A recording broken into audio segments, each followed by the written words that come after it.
I feel like a woman. Country star Shania Twain had to put her career on hold. British superstar Adele is recovering right now after going under the knife this month. And Keith Urban just recently stepped forward as the latest star to find out that their vocal cords are damaged. Cases that seem rare are something doctors and therapists see every day here at Vanderbilt Voice Center. We really study the way they're using their voice. If walls could talk, the ones here would have some unique stories to tell.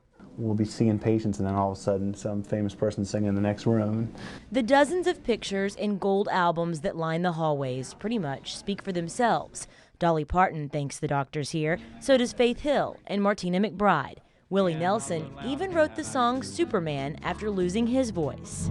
Blew my throat and blew my tour. And some of the lyrics are dedicated to his doctor's visit here. Well, the doctor said, son, it's a crying shame, but you ain't Clark Kent and I ain't Lois Lane, you ain't Superman. Testaments continue along every wall, even into patients' rooms, where you'll find a Patty Loveless guitar, her way of saying, thanks for giving me my voice back. We're fortunate to be in this town, and we're fortunate to have so many wonderful people who come here, and it's great to have the privilege to help them accomplish what they want to accomplish. Dr. Cleveland has been part of the Voice Center since it opened 30 years ago and has helped save some pretty famous sounds. I walk the line. One of the people who came here was Johnny Cash, and that was an amazing experience. Dr. Cleveland remembers every detail of Cash's visit and admits it's probably the only time he's been starstruck. He would make a beeline for Emmylou Harris's picture, and he'd stand there and he'd say, isn't she just the most beautiful thing you've ever seen? Okay, now let's go do what we need to do.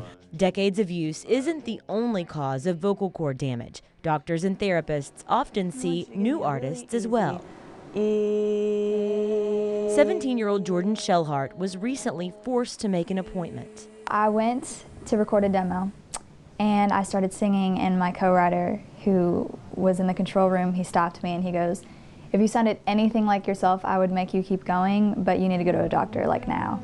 Thankfully, Jordan was simply singing wrong, no surgery required, something Dr. Garrett says is often the case. Less than 10% of the patients that I see in my practice end up requiring surgery.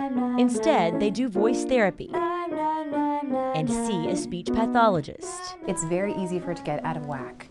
And so what we do is just restore the balance of all of those systems so that the person can then use efficient, natural, clear, easy voice again. Sometimes surgery is inevitable, usually to remove a lesion such as a cyst or polyp. Exactly the case for country star Gary Allan. But he got to the point where he was working so hard and putting so much strain on the vocal cords that he started to develop some lesions that did not respond to conservative management. For